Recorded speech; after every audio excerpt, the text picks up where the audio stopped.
Banyak hari telah kami lalui, banyak waktu telah kami lewati, banyak suara telah kami dengar, banyak hal telah kami alami.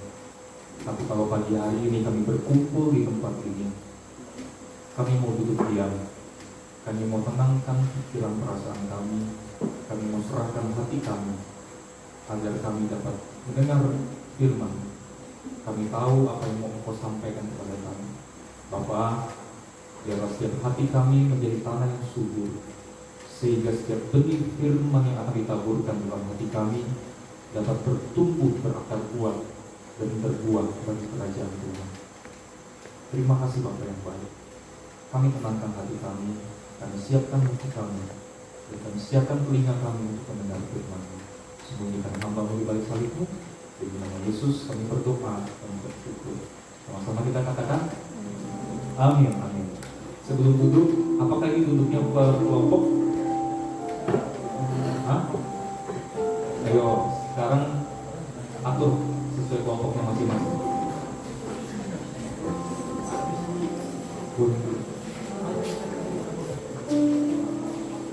Sudah berkelompok kan? Kakak-kakak pembina boleh dicek apakah sudah sesuai per kelompok duduknya? Sudah sesuai per kelompok? Nah, ini harusnya dari wadah kita per kelompok ya.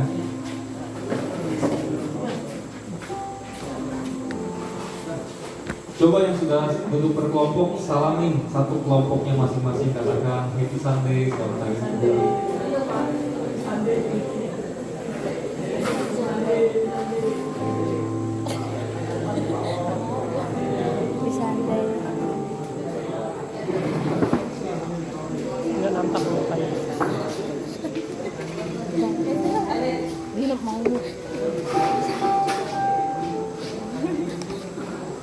Oke, apa kabarnya? Luar biasa.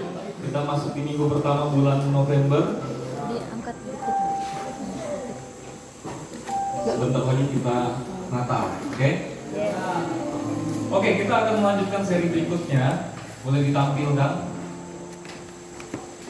Ini sebenarnya satu rangkaian dari seri-seri sebelumnya, tapi kita minggu ini agak berbeda karena sebelum-sebelumnya kita bicara soal Tuhan, tapi minggu ini kita akan bicara soal sesama. Apa tema di depan, boleh dibaca? Tidak bisa masuk lewat pintu, buka. Kalau iman tidak bisa masuk lewat pintu, apa? Buka atap. Kalau iman tidak bisa masuk lewat pintu, buka atap. Apa artinya? Nanti kita belajar. Oke, boleh dibantu next. Kita review sebentar ya. Minggu pertama apa? Yang terpenting adalah hubungan. Dalam hidup ini, saya singkat aja karena ada kelas 12 yang nggak mendengar. Dalam hidup ini, yang terpenting itu ujung-ujungnya adalah hubungan. Hubungan. Baik itu dengan Tuhan, baik itu dengan sesama manusia. Pokoknya, dalam hidup, ujung-ujungnya yang terpenting adalah hubungan. Kamu bisa punya semua harta, kamu bisa punya semua aset, kamu bisa menjadi orang yang paling hebat, tapi kamu akan menjadi orang yang paling kesepian ketika kamu gak punya hubungan. Benar? Benar gak? Kalau orang pacaran, dulu orang sering bilang sama saya gini, yang jauh akan kalah dengan yang dekat. Katanya. Sering dengar gak? Sering dengar gak? Yang jauh akan kalah dengan yang dekat. Maksudnya apa? Maksudnya tuh biasa kalau LDR tuh gak akan berhasil. Padahal sebenarnya menurut saya enggak. LDR atau gak LDR gak masalah. Jauh dan dekat akan kalah dengan yang perhatian. Benar gak? Benar gak? Ngerti gak maksudnya? Bapak Ibu pembina ngerti gak? Bapak Ibu guru ngerti ya? Dulu orang bilang sama saya, yang jauh akan kalah sama yang dekat. Bagi saya enggak. Yang jauh atau yang dekat akan kalah dengan yang perhatian. Kalau cintanya murni, mau dia jauh mau dia dekat, dia akan setia. Kata kuncinya di situ. Karena itu berkaitan dengan hubungan, bukan status. Kamu bisa punya status pacaran, tapi kamu belum tentu punya hubungan. Mau kamu LDR, mau kamu setiap hari ketemu sama pacar kamu, meskipun kamu belum boleh pacaran. Mau kamu tiap hari ketemu sama pacar kamu, tapi kalau kamu nggak punya komunikasi yang baik, kamu nggak punya waktu, kamu nggak punya perhatian, ya itu akan kalah dengan siapapun. Bahkan orang yang terdekat itu bisa kalah dengan orang yang jauh tapi dia punya perhatian. Itu makna dari hubungan. Ujung-ujungnya semua manusia akan membutuhkan hubungan. Yang kedua, bukan agama tapi agama itu baik. Agama itu tidak jahat. Tetapi orang Kristen tidak cukup hanya beragama. Dia harus mengenal siapa Tuhan. Ngerti ya? Makanya kalau orang Kristen punya agama Kristen tapi dia nggak kenal siapa Tuhannya, dia nggak punya hubungan dengan Tuhan, kamu belum menjadi orang Kristen. Coba colek kiri kanannya, kamu udah jadi orang Kristen belum? Kalau dulu kita tanya seperti itu, kamu udah jadi orang Kristen belum? Maksudnya kamu beragama Kristen nggak? Tapi kalau di sini kamu bertanya sama kiri kananmu, kamu udah orang Kristen belum? Bukan agamanya, hidupmu sudah mencerminkan dulu sebagai pengikut Kristus. Ngerti ya? Kita belajar di sini. Yang ketiga, mencapai sesuatu atau terhubung dengan sesuatu. Masih ingat tema ini? Ini dua fokus, dua hal yang selalu menyita pikiran perasaan manusia. Pasti ada orang-orang yang fokus untuk mencapai sesuatu. Dia ingin ini, ingin itu, dia mau jadi seperti ini, dia mau jadi seperti itu. Tapi orang itu juga bisa stres, orang itu juga bisa depresi ketika dia ingin terhubung dengan sesuatu. Dua hal itu aja. Coba kamu renungkan, khususnya kelas 12 kamu nggak dengar materi ini. Pasti hidup kamu tuh tersita oleh dua fokus. Antara dua fokus, mencapai sesuatu atau terhubung dengan sesuatu. Mencapai sesuatu atau terhubung dengan sesuatu. Coba kamu pikirkan baik-baik. Sekarang yang sedang menyita hati dan pikiran kamu itu apa? Kalau saya renungkan ya, saya pribadi nih, bukan teman-teman. Kalau saya ingat-ingat hari ini, detik ini, yang lagi menyita pikiran dan perasaan saya apa? Pasti antara dua ini, mencapai sesuatu atau terhubung dengan sesuatu. Pasti. Orang stres, orang punya masalah, orang berbeban berat, pikirannya berat. Dua hal ini aja, mencapai sesuatu atau terhubung dengan sesuatu. Antara dua itu. Pasti antara dua itu dia tersita hati dan pikirannya. Yang keempat, dekat lebih baik daripada. Masih ingat cerita Maria dan Marta? Siapa yang sibuk melayani? Marta. Tapi siapa yang Yesus bilang dia telah memilih bagian yang terbaik? Maria. Marta sibuk, kelihatan hebat. Nggak salah, dia melayani Tuhan, dia ingin tampil yang terbaik, tapi dia lupa, dia nggak dekat dengan Tuhan. Dia cemburu, dia iri dengan saudaranya Maria, karena Maria nggak bantu dia. Padahal Yesus bilang, dekat lebih baik daripada hebat. Minggu yang kelima, kita bicara soal kalau iman tidak bisa masuk lewat pintu, buka atap. Kalau iman tidak bisa masuk lewat pintu, buka atap. Nah, cukup atau 1, 2, 3, 4 itu bicara soal relasi kita dengan Tuhan. Minggu kelima kita akan bicara soal hubungan dengan sesama. Siapa sesama kita? Hah? Siapa sesama kita? Gak usah bilang manusia, kamu tengok kiri kanan, lihat mukanya. Udah lihat mukanya? Sesama kita bukan? Karena apa? Kenapa tema ini harus berlanjut sampai ke sesama manusia? Karena harga mati yang Yesus berikan kepada kita, kalau kita mau hidup benar, kasih Tuhan Allahmu dan kasih sesamamu manusia. Kalau kamu nggak mengasihi sesamamu, bisa dipastikan kamu belum mengasihi Tuhan. Jangan percaya orang yang berkata dia mengasihi Tuhan tapi dirinya dia tidak mengasihi manusia. Pasti ada yang salah. Benar? Gak bisa orang mengasihi Tuhan tapi dia gak mengasihi manusia.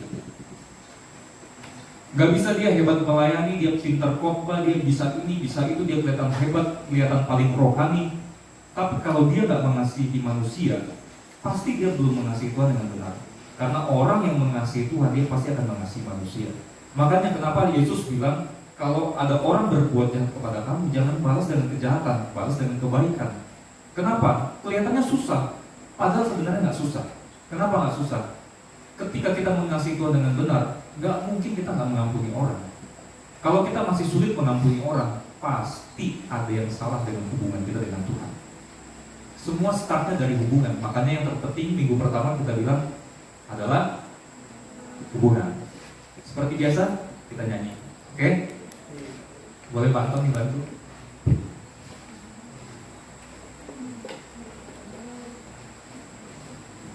Di base boleh bantu. Moment boleh dibantu karena samping. Ada yang tahu, ada yang nggak tahu lagu ini pasti. Ku mau hidup seturut kehendak-Mu Tuhan. Ku mau memberi semua yang dapat Ku berikan. Next. Ku mengasihi-Mu lebih dari semua, melayani-Mu di bumi, di surga.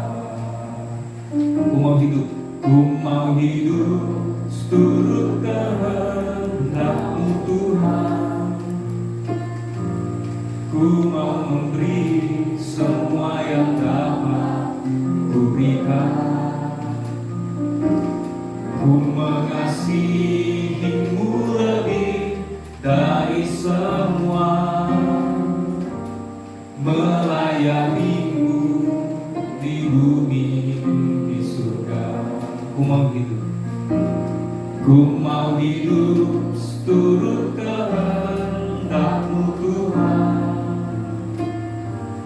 Ku mau memberi semua yang dapat Ku berikan. Ku mengasihi-Mu lebih dari semua, melayani-Mu di bumi, di surga. Kau ajarku hidup. Kau ajarku hidup yang sungguh berarti, seperti hidup yang Engkau jalani. Anggur yang tercurah, roti yang terpecah, hidup bermakna bagi sesama. Oke. Anggur yang terpecah, anggur yang tercurah, roti yang terpecah, kamu teringat dengan apa? Momen apa? Hah? Perjamuan kudus, ya kan? Perjamuan kudus kita mengingat apa? Mengingat apa? Mengingat pengorbanan Kristus. Makanya Alkitab berkata, roti dan anggur itu melambangkan tubuh dan darah Kristus. Roti itu melambangkan tubuh Kristus yang terpecah. Artinya apa? Artinya hidup yang terpecah. Anggur yang tercurah itu melambangkan darah yang tercurah. Artinya darah yang rela berkorban bagi manusia. Dan anggur yang tercurah, roti yang terpecah, itu juga harusnya melekat dalam hidup kita. Apalagi kita yang menerima perjamuan kudus. Harusnya kita menjadi anggur yang tercurah, roti yang terpecah, baru kita bisa mempunyai hidup yang bermakna bagi sesama. Kita nyanyi pujian dari awal. Ku mau hidup seturut kehendak-Mu Tuhan. Ku mau hidup seturut kehendak-Mu Tuhan. Ku mau memberi semua yang dapat Ku berikan. Ku mengasihi-Mu lebih dari semua, melayani-Mu di bumi, di surga. Ku mau hidup seturut kehendak-Mu Tuhan. Ku mau memberi semua yang dapat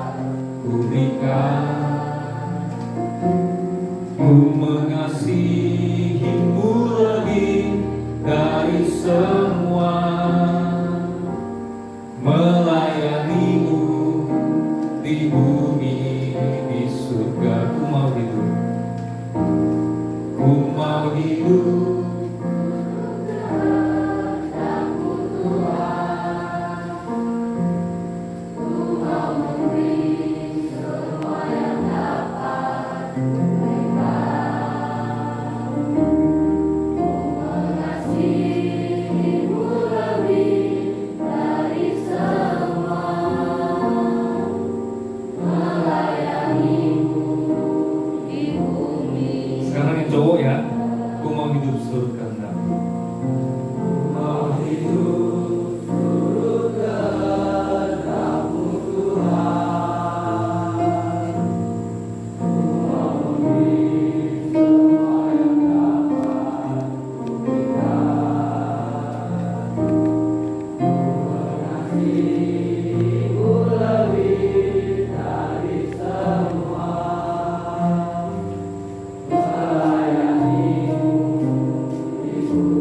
Yang perempuan, aku mau gitu.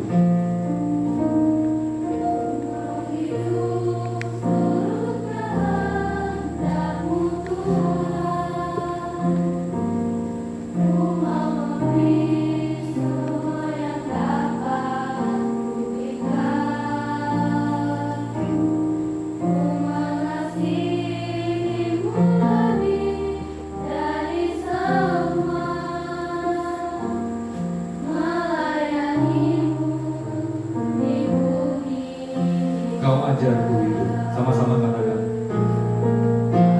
Kau ajarku hidup yang sungguh berarti, seperti hidup yang engkau jalani. Yang engkau itu Yesus maksudnya. Anggur yang tercurah, roti yang terpecah, hidup bermakna bagi sesama. Kau ajarku hidup. Kau ajarku hidup yang sungguh berarti, seperti hidup yang engkau jalani.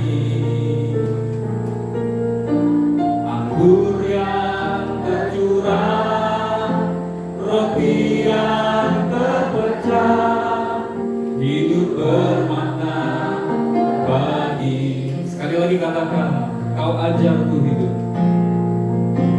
Kau ajarku hidup yang sungguh berarti, seperti hidup yang engkau jalani. Anggur yang tercurah, roti yang terpecah, hidup bermakna bagi sesama. Mari kita baca Lukas pasal 5 ayat 17 sampai ayat yang ke-20. Oke, bisa pakai giliran. Semua nggak usah buka Alkitabnya, sudah saya tampilkan. Pada suatu hari, ketika Yesus sedang mengajar, ada beberapa orang Farisi dan ahli Taurat duduk mendengarkannya. Mereka datang dari semua desa di Galilea dan Yudea dan dari Yerusalem. Waktu itu kondisinya ramai, ya, ramai. Yesus lagi berada di sebuah rumah, lalu dia mengajar. Waktu itu Yesus cukup terkenal karena waktu itu berita tentang Yesus tersebar kemana-mana. Jadi Yesus sedang mengajar di sebuah rumah dan itu kondisinya penuh sesak dan banyak orang sampai di luar rumah juga nggak cukup. Mereka datang dari semua desa di Galilea dan Yudea dan dari Yerusalem. Kuasa Tuhan menyertai dia sehingga ia dapat menyembuhkan orang sakit. Jadi pada waktu itu banyak juga orang-orang disembuhkan. Selain Yesus mengajar, banyak orang-orang disembuhkan pada waktu itu. Lalu datanglah apa? Datang apa? Datang apa? Datanglah beberapa orang mengusung seorang lumpuh di atas. Lalu apa?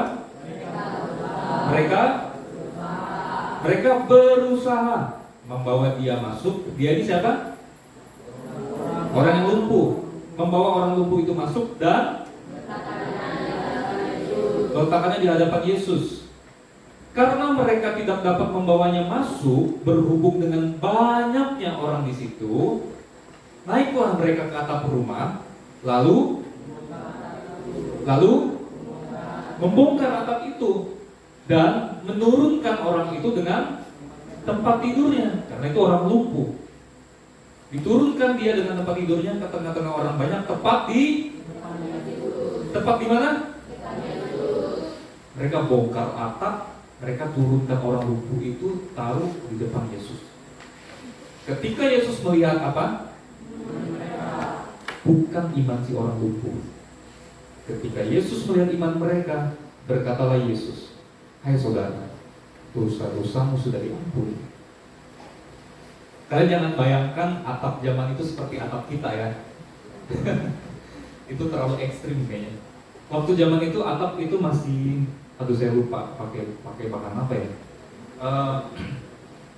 Intinya pasti ada pelekatnya itu pakai tanah liat, jadi itu gampang diperbaiki lagi sebenarnya. Jadi membongkar atap itu ya memang sebenarnya nggak sopan ya. Kamu bayangin nggak, misalnya Yesus datang ke rumah kamu punya rumah nih, Yesus datang ke rumah kamu, Yesus terkenal kan, jadi orang satu kampung tuh kumpul di rumah kamu. Terus tiba-tiba Yesus lagi ngajar, atap rumah kamu dibongkar. Kesel nggak kamu? Kesel dong, benar nggak? Atap rumah kamu dibongkar, kamu bisa bayangkan nggak si pemilik rumah itu gimana hatinya? Tapi kenapa mereka melakukan itu? Mereka nggak bisa masuk lewat pintu, kenapa? Terlalu ramai, terlalu padat. Apalagi bawa orang lumpuh, benar nggak? Semua orang tuh ingin mendekat, ingin melihat Yesus. Semua orang tuh ingin bertemu dengan Yesus. Maka si orang lumpuh nggak bisa dibawa masuk lewat pintu. Tapi hebatnya teman-teman si lumpuh, mereka naik ke atas atap aja udah susah karena mereka harus angkat ranjangnya, benar nggak? Di Alkitab nggak dicatat, tapi bayangkan nggak cara mereka ngangkat kasurnya tuh gimana sama orangnya ke atas atap. Mereka bongkar atapnya, lalu mereka turunkan si orang lumpuh itu, dan yang paling penting adalah mereka menurunkannya tepat di depan Yesus. Apa yang terjadi pada si lumpuh? Mari kita lihat. Si lumpuh ini seluruh hidupnya berada di atas tempat tidur yang kecil. Dia nggak bisa kemana-mana, namanya orang lumpuh. Benar nggak? Pernah lihat orang lumpuh nggak? Atau mungkin ada keluarga kita yang pernah lumpuh atau sedang lumpuh? Pernah lihat minimal orang lumpuh? Nggak pernah. Ada yang pernah, ada yang nggak pernah. Saya punya teman tahun lalu dia sedang mengalami kelumpuhan. Ya susah, jalan juga nggak bisa, jadi dia harus digendong, dia harus pakai kursi roda.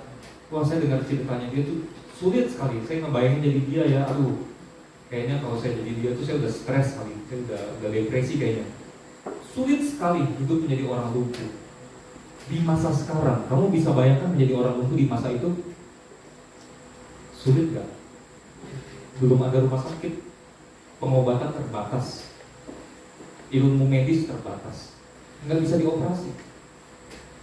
Jadi seseorang tuh harus membantu dia untuk makan, menggantikan pakaian dia, menggotong dia, membantu dia saat dia perlu buang air besar atau buang air kecil. Kamu bayangkan betapa sulitnya hidup menjadi orang lumpuh. Bahkan ya, kalau orang itu lama terbaring, kalau kamu tahu orang sakit bertahun-tahun dia terbaring di kasur, dia harus sering digeser, dibolak-balik badannya. Kenapa? Karena badannya itu, kulitnya terlalu sering bergesekan dengan kasur, itu bisa luka. Kalau orang pernah merawat orang sakit yang lumpuh tuh pasti tahu. Kalau dia terlalu lama baring, pasti kulitnya tuh bergesekan dengan kasur dan itu bisa terluka. Maka orang yang merawat si lumpuh ini, dia pasti harus sering balikin badannya, harus sering ini. Sulit sekali, kamu bayangkan kamu jadi si lumpuh. Dia tidak tahu rasanya kebebasan seperti yang kita rasakan. Dia nggak bisa ngerasain yang kita rasakan. Berjalan, berlari, dia nggak bisa ngerasain. Tidak bisa dioperasi. Harus hidup selalu bergantung pada orang lain. Nggak bisa mencari nafkah. Orang lumpuh bisa cari nafkah gimana selain minta-minta? Ya kalau dia jalannya masih bisa ngesok gitu ya. Kalau dia masih bisa ngesok, bisa minta-minta. Kalau lumpuhnya sampai harus cuma bisa baring doang, dia bisa apa? Dia nggak bisa apa-apa. Dia harus mengandalkan orang lain, mengandalkan pemberian orang lain, belas kasihan orang. Dia punya mimpi gak kira-kira? Namanya manusia pasti punya mimpi, benar gak? Tapi ketika dia mimpi, tiba-tiba dia bangun, dia sadar, oh iya, aku nggak bisa apa-apa. Bahkan dia merasa sepertinya nggak akan punya masa depan, ya kan? Dan yang paling berat ini nggak bisa kita bayangkan di masa sekarang. Zaman itu orang cacat diakibatkan oleh dosanya sendiri. Kalau kalian baca kisah orang lumpuh di Alkitab, ada beberapa orang lumpuh di Alkitab ya. Di kisah lain yang menceritakan tentang orang lumpuh, tapi bukan orang lumpuh yang ini, murid-muridnya ketika lihat orang lumpuh itu, murid Yesus ya, dengan refleks dan spontan, murid-muridnya bertanya apa? Tuhan, dosa apa yang dibuat orang ini sampai orang ini seperti itu? Jadi pada waktu itu, pola pikir orang-orang pada waktu itu, ketika orang itu cacat, pasti dia punya dosa. Kamu bayangkan nggak? Kamu lumpuh, kamu sakit, bukan karena dosa, tapi orang menganggap kamu tuh pasti ini gara-gara kutuk nih. Kamu bisa bayangkan nggak? Kamu hidup di tengah masyarakat seperti itu. Coba bayangkan ya, biar kita membayangkan dulu kondisi si lumpuh yang dicerita Alkitab ini. Dan pada zaman Yesus, kerajaan Israel itu di bawah penjajahan Roma. Sebelum Roma itu Yunani. Ada satu mindset dari orang-orang Yunani yang mengatakan jangan membesarkan anak cacat. Jadi pada waktu itu pola pikirnya, kalau anak cacat jangan dibesarkan, buang aja. Bahkan hukum Romawi, ingat pada waktu zaman Yesus, waktu itu kerajaan Israel dalam penjajahan Roma, ada hukum Romawi, meskipun itu nggak berlaku di Israel, tapi pola pikirnya mempengaruhi. Ada hukum kekaisaran Roma yang menyatakan bahwa kalau seorang ibu melahirkan anak yang cacat harus dibunuh. Dan orang tuanya rela aja, karena memang itu hukum. Mereka nggak mau, generasi orang Romawi itu nggak mau punya orang cacat, maka harus dibunuh. Kamu bisa bayangkan nggak? Jadi orang lumpuh ini tinggal di lingkungan yang sangat-sangat toksik pada zaman itu. Kalau zaman sekarang, apalagi kalau kalian ke kota ya, ke Jakarta khususnya, wah sekarang pemerintah, gereja, semua tempat umum, fasilitas umum, semua sangat peduli dengan orang-orang disabilitas. Kamu tahu disabilitas? Orang-orang yang punya kebutuhan khusus. Entah itu orang buta, orang lumpuh, orang tuli. Maka sekarang di TV-TV biasanya ada, apa namanya itu istilah yang bahasa isyarat itu, kalau kalian pernah lihat. Sekarang zaman sekarang tuh orang peduli sama disabilitas. Kamu bisa bayangkan kamu jadi si lumpuh pada zaman itu? Nggak ada yang peduli. Tapi apa yang dia miliki? Apa? Dia punya teman-teman. Coba lihat kiri kanan, teman bukan?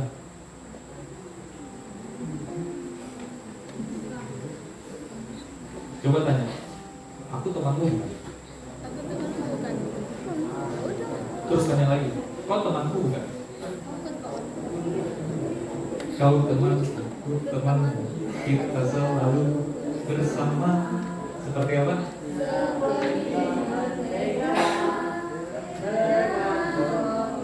Menteganya gimana? Rotinya gimana?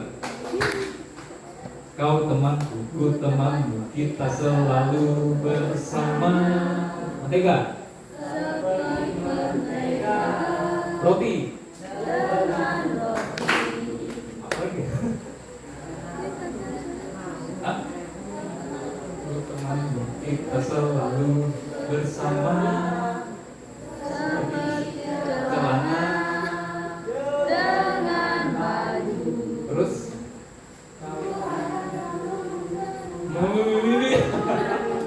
Ku akan mendukungmu, mendorongmu terus maju. Bila kau sedih, ku akan memelukmu dengan kasih. Dulu saya kalau di asrama waktu kuliah sering nyanyi lagu ini. Kalau udah, ku akan mendukungmu, mendorong, saya dorong keras-keras itu. Boleh kita coba? Ayo kita berdiri. Berkelompok ya, berkelompok ya. Boleh bantu dibantu? Nampak.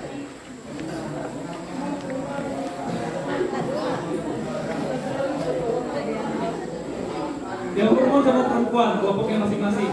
Boleh berdiri.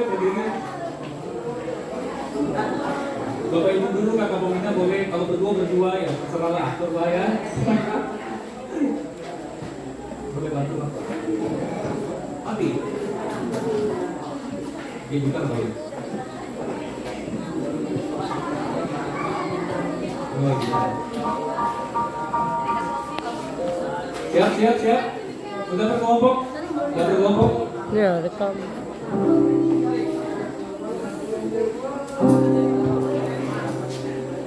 Gerakannya jangan lupa ya. Kalau mau tiger gimana? Roti? Oke. Kau temanku, temanmu, kita selalu bersama. Masih pen.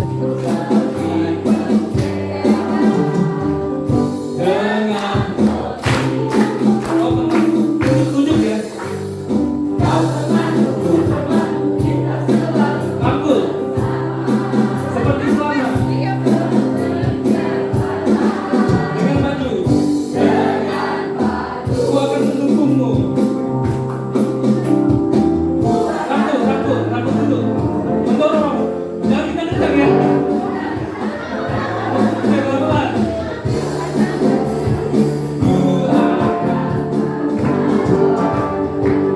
Tunjuk lagi. Kita selalu bersama.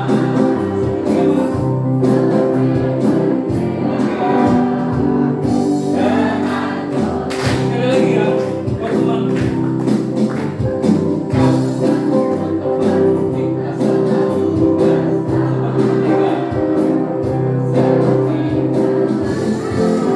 dulu. Rocky. Sekali lagi buat temanku. Kita selalu bersama. Seperti celana. Sekarang rambut ya, rambut temannya.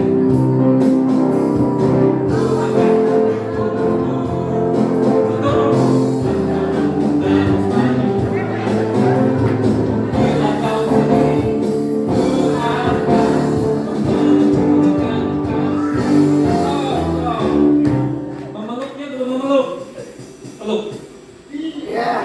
Memelukku dengan kasih. Memelukku dengan kasih. Memelukku dengan kasih. Memelukku dengan kasih.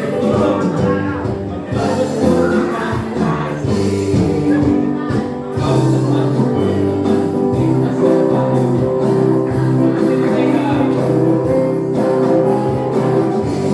Kenapa?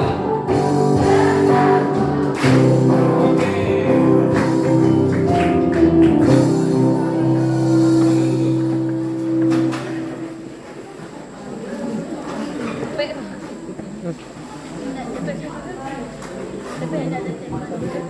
Orang lumpuh ini punya apa? Punya teman. Dan teman si lumpuh ini Sini apa yang? semua orang tuh punya teman. Semua orang punya teman. Tapi kualitas teman itu beda-beda. Benar nggak?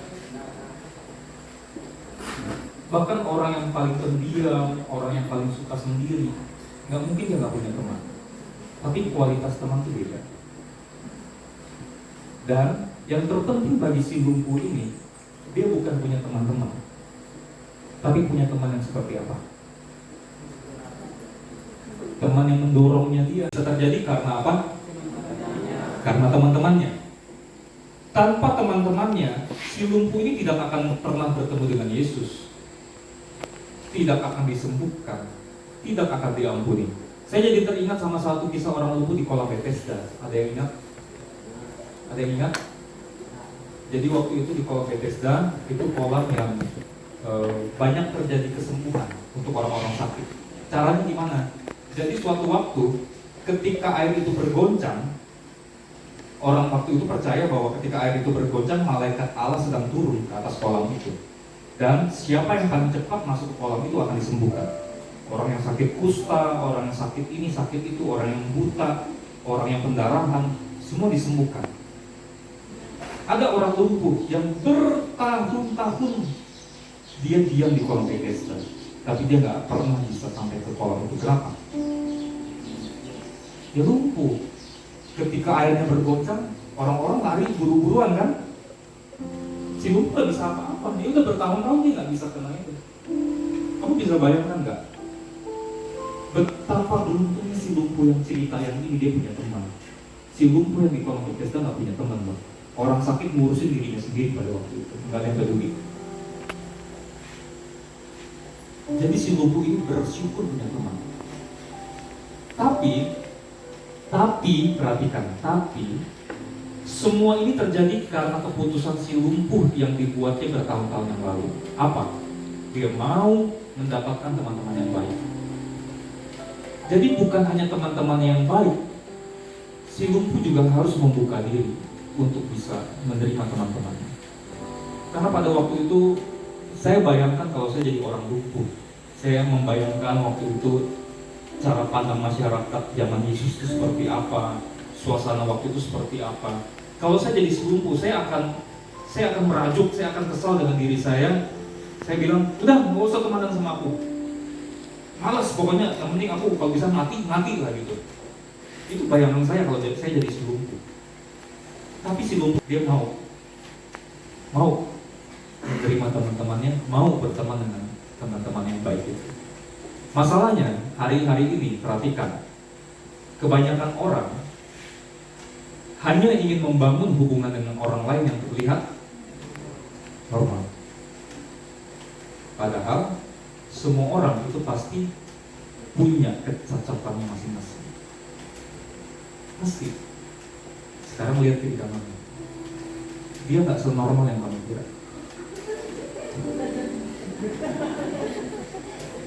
Ketawa. Nah ini nih, kenapa kalian ketawa? Karena bagi kita, ya kita ini normal. Kamu pasti punya cacat.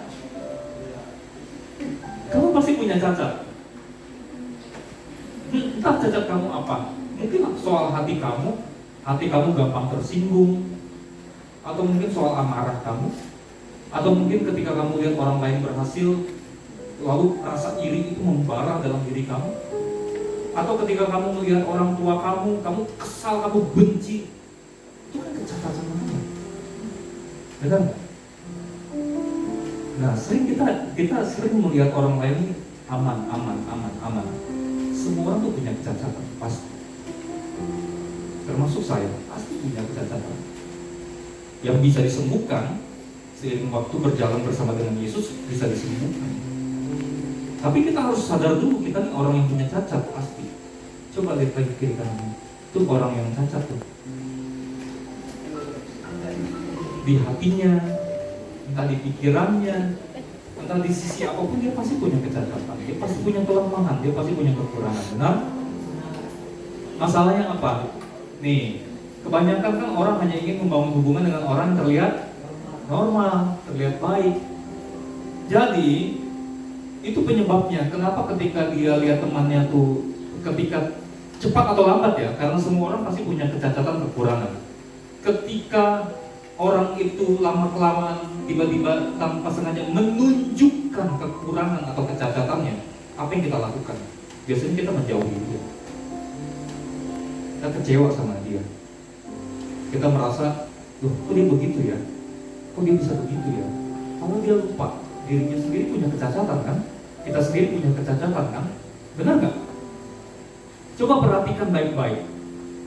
Semua yang ada di ruangan ini, entah berapa orang, termasuk saya yang ngomong, pasti kita pernah kecewa dengan orang.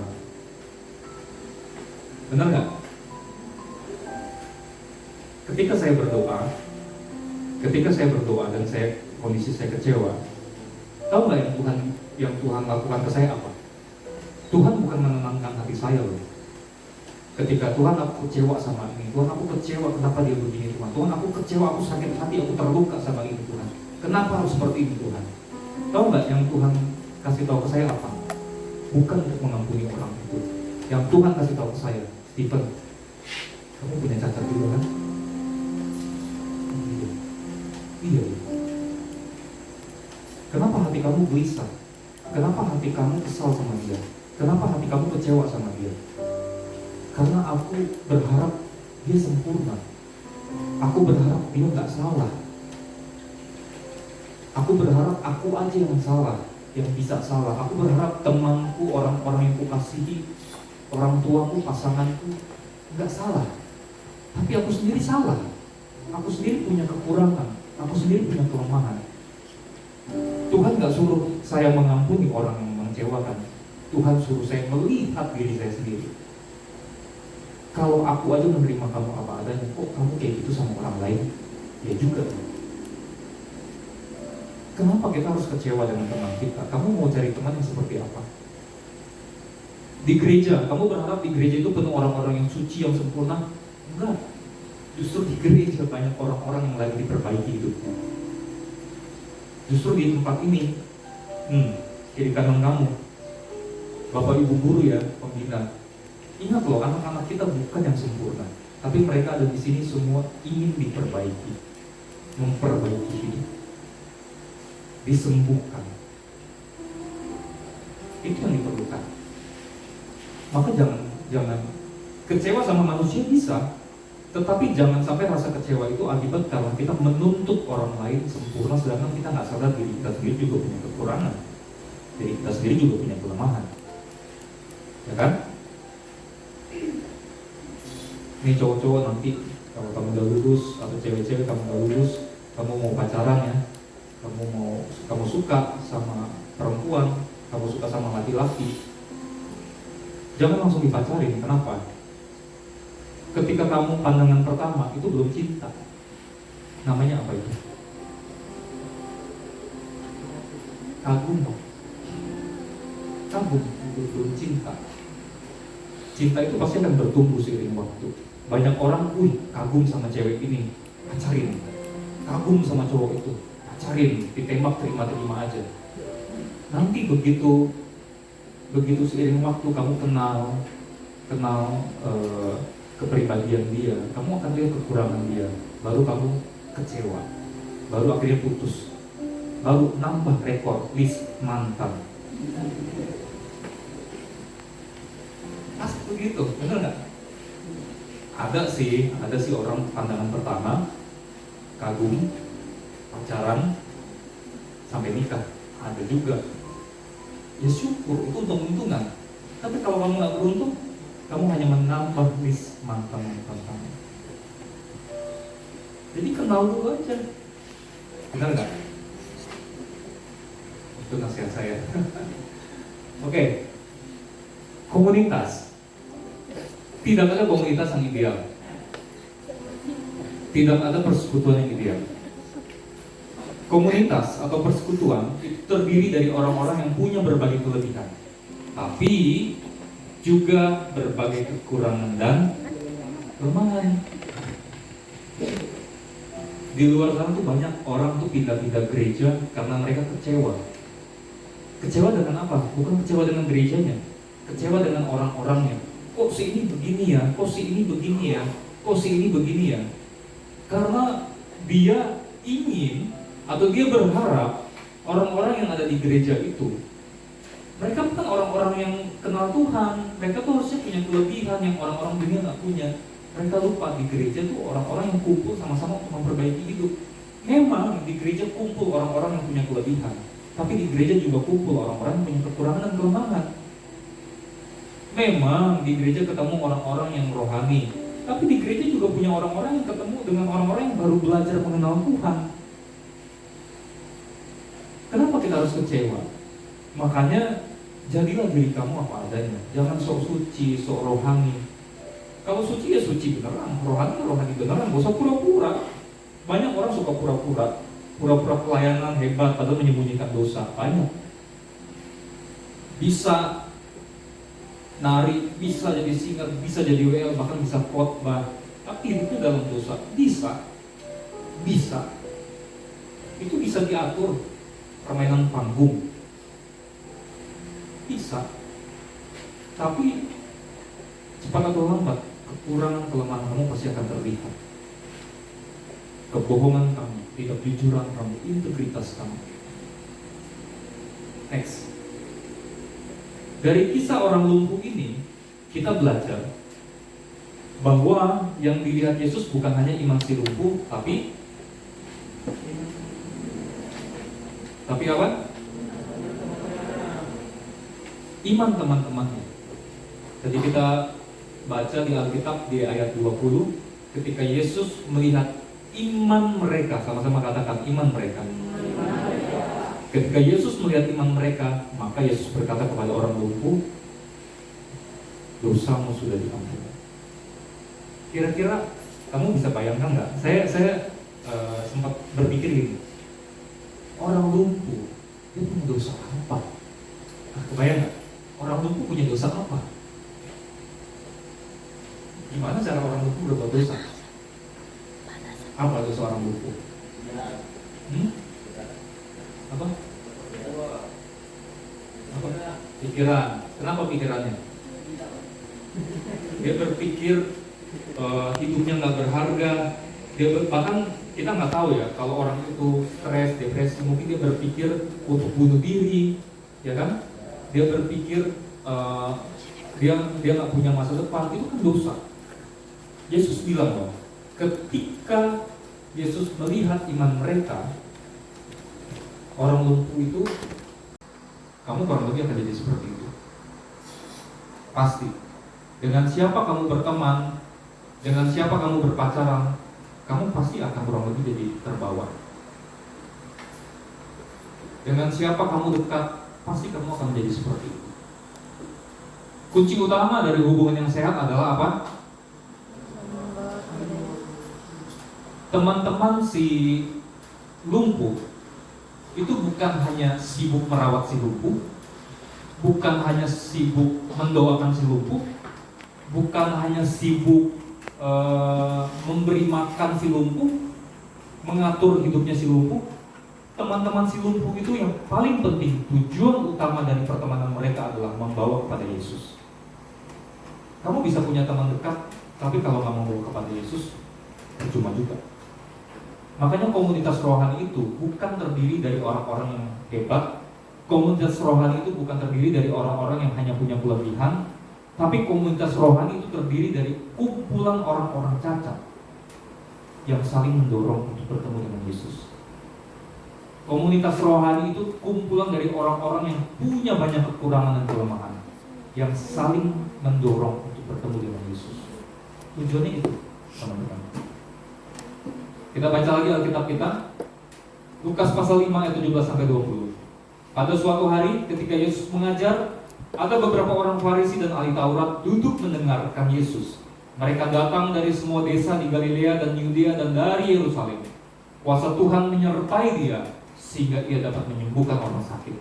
Lalu datanglah beberapa orang, teman-teman si lumpuh, mengangkat seorang lumpuh di atas tempat tidurnya. Mereka berusaha membawa dia masuk lewat pintu dan meletakkannya di hadapan Yesus. Tapi karena mereka tidak dapat membawanya masuk berhubung dengan banyak orang di situ, naiklah mereka ke atap rumah. Mereka naik berusaha mengangkat si orang lumpuh itu ke atap rumah, lalu membongkar atap itu dan menurunkan orang itu dengan tempat tidurnya ke tengah-tengah orang banyak. Dan yang paling penting, mereka menurunkan orang lumpuh itu tepat sesuai tujuan mereka di depan Yesus. Ketika Yesus melihat iman mereka, bukan iman si lumpuh. Ketika Yesus melihat iman mereka, berkatalah Yesus kepada orang lumpuh itu, "Hai saudara, dosa-dosamu sudah diampuni." Dan orang lumpuh itu sembuh. Bukan hanya fisiknya yang sembuh, hatinya, jiwanya, rohnya dipulihkan oleh Dia. Jadi hubungan yang sejati, pertemanan yang sejati, persahabatan yang sejati, pacaran yang sejati, bukan diukur seberapa sering kita bersama, tapi seberapa jauh kita membawa orang lain itu mendekat kepada Tuhan. Meskipun kita harus membongkar atap demi ketemu Yesus, meskipun kita harus berkorban habis-habisan untuk orang itu, Meskipun kita harus bayar harga untuk orang itu, meskipun kita harus mengeluarkan uang kita untuk orang itu, demi membawa orang itu kepada Yesus. Sebelum tutup, saya tutup dengan kesaksian. Saya kenal Tuhan kelas 2 SMP, kelas 1 SMP, menjelang kelas 2 lah ya. Saya tuh gak suka ke gereja, sangat gak suka, saya benci. Bencinya tuh bukan karena benci kecewa, malas ke gereja. Satu kali, entah ide siapa, saya juga sampai sekarang gak pernah tanya ya. Entah ide siapa, tiba-tiba saya lagi nyantai-nyantai di rumah. Itu kayaknya sore, seingat saya sore. Tiba-tiba saya lagi nyantai-nyantai di rumah. Satu gerombolan anak-anak youth, pemuda-pemudi gereja kami datang ke rumah saya. Wah, saya kesel loh, panik. Karena saya orang pemalu, saya orang yang pendiam, saya nggak suka lah berinteraksi dengan banyak orang. Kok tiba-tiba mereka datang? Mereka juga bukan teman-teman saya juga nggak tahu kenal mereka. Saya tahu mereka, saya nggak kenal mereka. Mereka datang ke rumah, ramai-ramai. Bayangin satu perkumpulan anak-anak youth, anak-anak pemuda-pemudi datang ke rumah. Cuma untuk apa? Cuma untuk ketemu saya, itu aja. Nggak ada tujuan lain. Nggak ada tujuan lain. Saya nggak tahu itu ide mama saya kan, ide pendeta saya nggak tahu. Pokoknya intinya saya dikunjungi. Lalu mereka pulang, saya cuekin mereka. Kenapa saya cuekin mereka? Biar mereka tahu saya nggak suka, biar mereka nggak datang lagi. Saya cuekin mereka, saya pasang muka jutek gitu ya, muka judes. Ya saya diem aja, saya nggak, ya mereka ngomong, ya ini aja pokoknya. Kesel gitu, saya tunjukin sama mereka saya kesel supaya mereka nggak balik lagi. Akhirnya mereka pulang. Yang saya rasakan apa? Saya nggak senang. Saya nggak happy. Kalau orang lain mungkin happy, tapi saya nggak happy, saya nggak senang. Itu saya belum kenal Tuhan. Saya nggak happy, saya nggak senang. Akhirnya mereka pulang. Lalu saya lupa berapa hari kemudian, jaraknya nggak lama dari pertemuan yang pertama. Nggak lama kemudian datang lagi mereka. Wah, saya kesel. Tapi di pertemuan yang kedua itu saya merasa gini. Saya itu bukan siapa-siapanya mereka. Saya nggak terlalu kenal mereka, mereka juga nggak terlalu kenal saya. Kok ada ya orang yang nggak kenal sama kita tapi perhatian sama kita ya? Kok ada sih orang yang peduli gitu? Ya itu baru pikiran, tapi hati tetap kesel, tetap rasanya jengkel gitu. Apaan sih?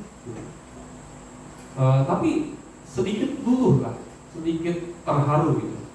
Kok ada gitu ya? Mereka susah payah. Saya udah tolak, saya udah pasang muka yang judes. Kok mereka masih mau ketemu sama saya? Kok mereka masih mau bertemu dengan saya gitu?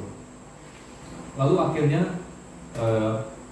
menjelang itu memang waktu itu ada sedang persiapan retret pemuda se-Kalimantan Barat saya pernah kesaksian lah dengan beberapa orang lah ya, khususnya angkatan-angkatan yang dulu saya pernah bersaksi. Waktu itu tahun 2012 ada retret pemuda se-Kalimantan Barat di Sanggau, Kapuas. Nah jadi waktu itu banyak lah yang ikut dari gereja, anak-anak itu semua ikut. Lalu saya disuruh ikut. Saya bilang ya saya nggak mau. Ya nggak mau lah, ke gereja aja saya nggak mau, ikut ibadah pemuda aja saya nggak mau. Ini suruh ikut retret, ya saya nggak mau, sangat nggak mau. Tapi saya dipaksa. Orang gereja suruh saya ikut, mama saya suruh ikut.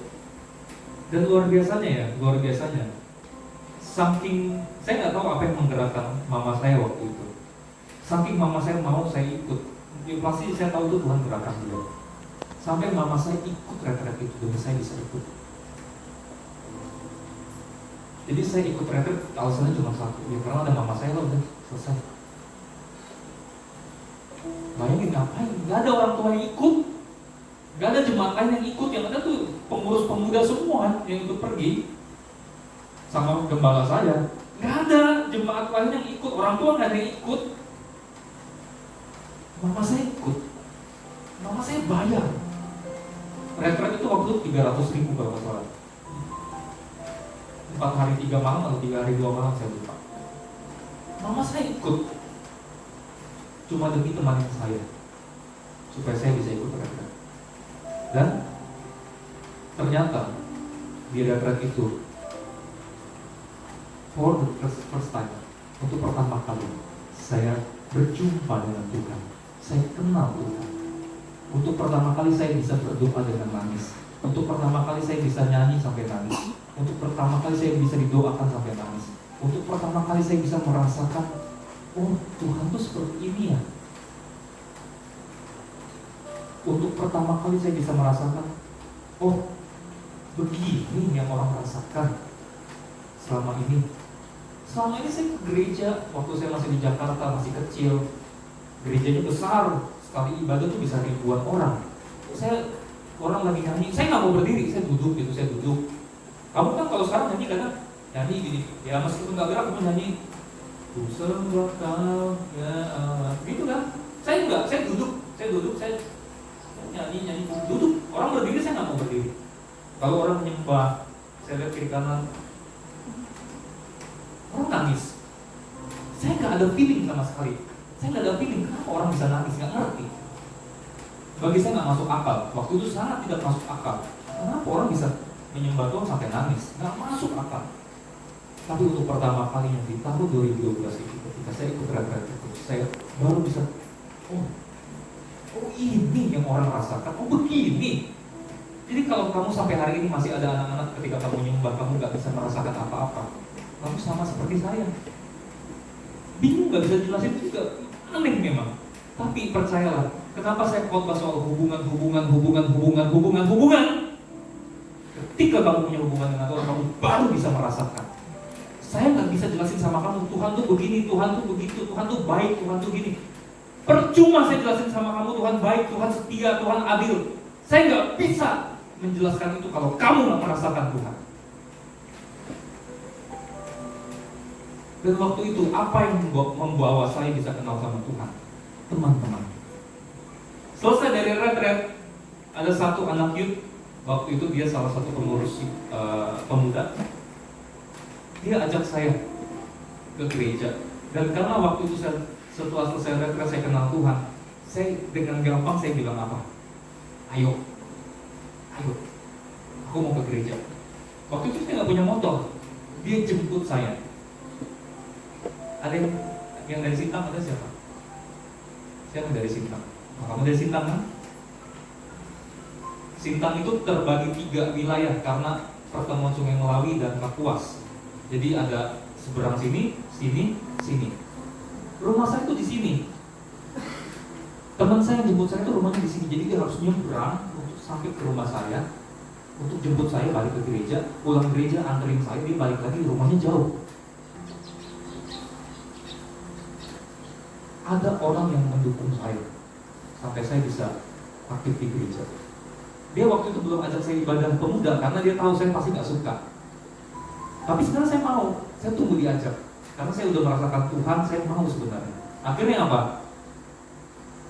Akhirnya diajak, yuk ibadah yuk. Ibadah yuk itu ibadah pemuda di hari Sabtu, malam Minggu. Saya bilang, ya mau ikut. Wah itu beda sekali. Stephen yang sebelum retret dengan Stephen sesudah retret itu beda, jauh berbeda. Berubah drastis pokoknya. Berubah drastis. Lalu teman saya yang biasa jemput saya, dia bilang gini, yuk pelayanan. Ya, aku mau pelayanan. Pelayanan dimulai dari mana? Simpel, saya cuma jadi usher, menerima tamu. Habis itu saya jadi multimedia. Saya sangat suka multimedia waktu itu. Saya aktif di multimedia. Lalu saya aktif lagi jadi singer. Setelah jadi singer saya jadi WL. Semua dimulai karena teman-teman yang kunjungi saya di rumah itu. Lalu waktu saya kenal sama teman-teman saya, waktu ibadah youth, ibadah pemuda, mereka cerita sama saya. Mereka bilang, Wan, mereka panggilnya Wan, kamu nggak? Sebenarnya ya, yang kedua kali kami datang ke rumah kau itu kayaknya terakhir kami datang. Habis itu kami nggak mau lagi. Kenapa? Kami datang udah 2 kali, muka kau tuh jutek, muka kau judes, muka kau tuh kayak nggak terima kami gitu loh. Sebenarnya itu terakhir loh, kami nggak mau rumahmu lagi. Tapi luar biasa, saya bilang, tapi gara-gara kalian menyentuh hati saya mau itu gerak-gerak itu, saya ketemu Tuhan, dan saya ada di sini. Saya bilang, semua karena teman-teman yang jemput saya melakukan itu, karena saya tahu saya bisa seperti ini karena ada teman saya yang capek-capek antar jemput saya dulu ke gereja. Semua karena teman. Dan yang paling penting bukan teman curhat doang, tapi teman yang membawa saya kepada Yesus, teman yang membawa saya mengenal Yesus. Jadi kalau ada di antara kamu yang merasa kamu sudah kenal Yesus, kamu lihat kiri kanan kamu dorong dia untuk bertemu dengan Yesus di tempat ini. Amin. Amin. Amin. Mari kita bangkit berdiri. Semua duduk seluruhnya.